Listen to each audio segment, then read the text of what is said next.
안녕하세요. 자, 이번 시간에는 여러분과 함께 어떤 거에 대해 공부할 거냐? 자, 우리 지난 시간에 바로 전두환 독재정권, 전두환 이 신군부가 바로 어떤 민주항쟁으로 끝났지? 그렇지. 바로 6월 민주항쟁으로 끝이 났잖아. 그래서 나온 헌법개헌이 바로 9차 개헌. 바로 지금의 대통령 뽑는 방식. 바로 임기는 몇 년? 5년. 몇 번만 가능하다? 한 번만 가능하다. 누가 뽑는다? 이게 제일 중요하지. 그렇지. 바로 직선제. 자, 그래서 우리는 87년 12월 우리 국민들의 손으로 대통령을 뽑게 되는데 여기서 조금은 충격적이고 조금은 아이러니한 결과가 나오지. 바로 우리 손으로 뽑은 대통령이 누구였냐? 바로 노태우여서 자, 이 노태우란 인물은 전두환과 함께 신군부를 이끌었던 인물이거든. 근데 전두환 몰아내고 노태우를 뽑았다? 자, 왜 이런 일이 벌어지냐? 자, 87년 12월에 우리가 이제 대통령을 뽑는데, 자, 여당, 즉 현재 집권하고 있는 당, 여당의 대통령 후보로 노태우가 나와. 자, 그럼 야당, 여러 당이 있을 거 아니야? 여당이 보통 하나고 나머지 당이 야당이니까 이 나머지 야당에서 대통령 후보들이 나오는데 후보를 한 명으로 단일화해야 이 노태우와 1대1 승부가 돼서 쉽게 이겼을 텐데 안타깝게 야당 측 후보들이 갈려. 대표적으로 김대중, 김영삼 같은 사람들이 각각 나와버려. 그래서 표가 어떻게 됐을까? 분산되어 버리지. 그래서 역대 최저 득표거든. 약 36%, 37%의 정도 득표율로 노태우가 당선이 되는 일이 벌어졌지. 조금은 좀 아쉬운 결과이긴 하지만 의미 있는 선거긴 해. 왜? 우리 손으로 뽑기 시작했잖아. 직선제. 그래서 비록 노태우를 뽑았지만 다음 선거 때는 우리가 또 우리 손으로 새로운 대통령을 뽑을 수 있는 민주화 시대를 열었잖아. 자, 그런 의미는 남아있다는 거. 자, 그렇게 해서 뽑힌 대통령이 노태우인데, 자, 노태우 다음 대통령이 김영삼. 김영삼 다음 대통령이 김대중이야. 자, 이 부분을 공부할 때는 되게 간단해. 각 정부에서 있었던 일들을 구별할 줄 알면 되는 거야. 자, 그럼 임기 몇 년 임기? 5년 임기. 자, 노태우의 임기 시절 어떤 일이 있었는지 보자. 자, 87년 12월에 대통령이 됐잖아. 그래서 88년부터 임기가 시작인 거야. 88, 89, 90, 91, 92까지. 자, 먼저 우리 노태우 하면 첫 번째 어떤 올림픽을 성공리에 끝냈던 정부냐? 바로 88년 서울 올림픽. 자, 그 다음 이 당시 정치 상황을 보면 여소야대라는 말이 나오는데 별거 아닌 거야. 여당이 작고 야당이 크다. 왜? 우리 이 당시 여당의 인기, 신군부의 라인이었기 때문에 인기가 많지 않았지. 여당은 작고 야당은 커. 그러다 보니 여당 중심으로 노태우 정부가 어떤 일을 하기에 어려움을 많이 겪어. 노태우가 야당에 있는 아이들을 끌어들여 세 개의 당을 하나로 합해는 3당 합당을 성공시키거든. 바로 여당 하나를 중심으로 야당 2개를 끌고 와서 당을 하나 만든 거야. 그래서 큰 여당이 만들어진 거지. 그래서 이제 여소야대 상황을 극복하게 된 게 바로 이 3당 합당이야.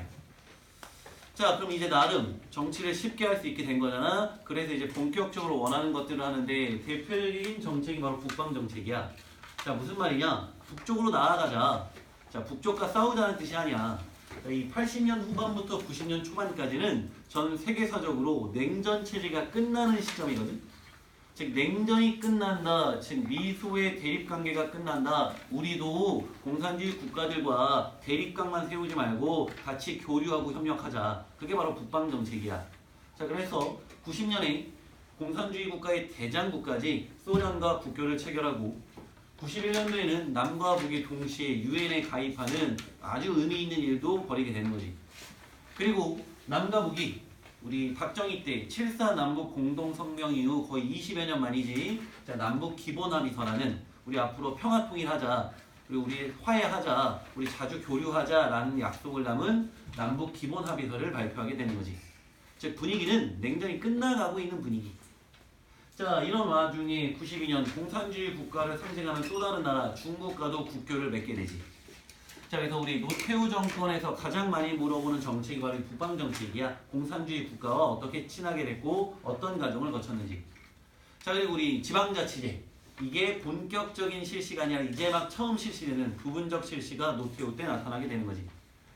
자, 그 다음 정부 바로 김영삼 정부. 우리 문민정부라 부르거든. 왜 문민정부라 부르냐?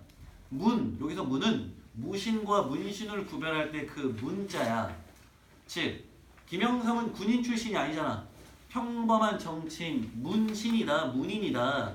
즉 이제 군인들의 시대가 끝이 났다는 뜻이 바로 문민정부야. 왜 봐봐. 노태우 군인 출신. 그전 전두환 군인 출신. 그전 박정희 군인 출신. 우린 군인 출신 대통령을 무려 30여 년 정도 우리 이끌었단 말이야. 이제 군인들의 시대를 끝냈다. 문민정부. 그리고 했던 일이 역사 바로 세우기. 자, 이때 역사 바로 세우기 일환으로 조선 총독부검을 해체시키고, 그리고 5.18 광주 민주화의 책임을 물어 전직 대통령이 전두환과 노태우를 법정에 세우는 일이 나타나게 되지. 역사 바로 세우기. 자, 그리고 우리 금융실명제. 모든 금융거래는 본인 이름으로 해야 된다. 공직자 재산 공개. 고위공무원들의 재산이 오픈되는 거야. 왜 그러냐? 우리 공무원들의 월급이라는 한계가 있는데 특정 기간 동안 월급 이상으로 너무 말도 안 되게 재산이 늘었다? 그렇지. 부정부패나 비리를 의심해 볼 수 있잖아. 즉 너네 부정부패 비리 저지르지 마라. 자, 그런 차원의 공직자 재산 공개. 그 다음 지방자치제 전면적 실시. 자, 이 지방자치제란 말을 쉽게 생각하면 중앙의 힘이 집중되어 있는 행정 권력을 지방으로 분배해 준 거야. 각 지역의 시장 중심으로, 각 도의 도지사 중심으로 정치해라. 중앙정부의 힘을 나눠줬던 게 지방자치제. 자, 나름 정치는 꽤 잘했던 정부지만 결정적으로 이것 때문에 평가가 안 좋게 끝나버리지. 바로 IMF 사태.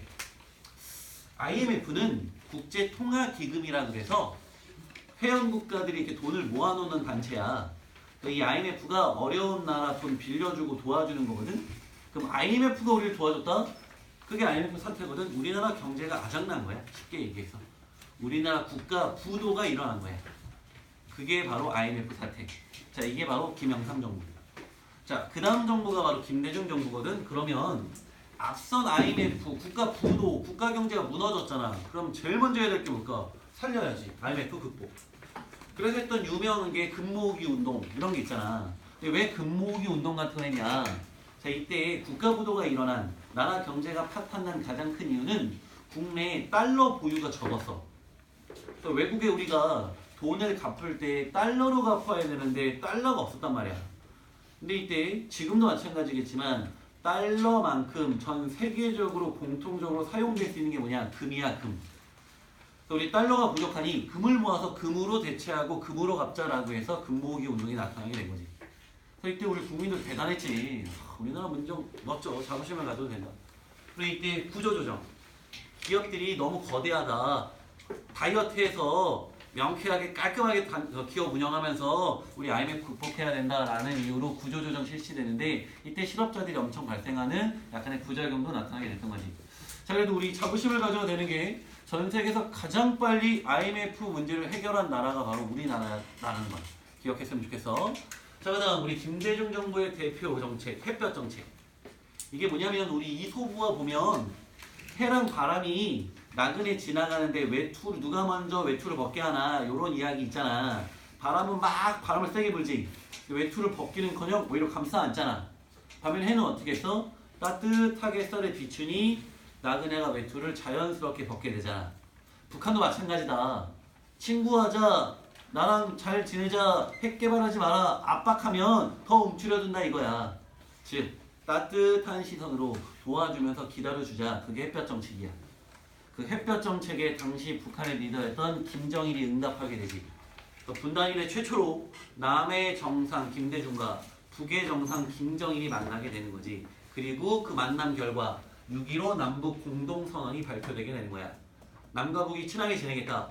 또 그 연달아 나왔던 게 금강산 강강도 우리가 자유롭게 자주 갈 수 있게 되었고, 경의선 서울과 신의주를 연결시키는 철도 복구 사업도 시작되고, 그리고 지금까지 있는 개성공단이 만들어졌을 때가 바로 김대중 정부.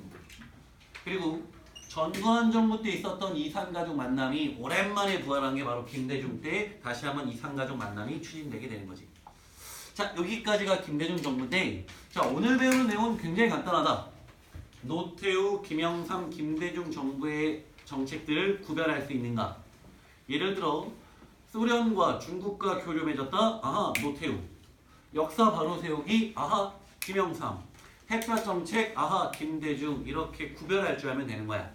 자, 환절기 감기 조심하고 요즘 날씨가 너무 춥더라고. 자, 감기 조심하고 언제나 파이팅하고 고생했어. 안녕.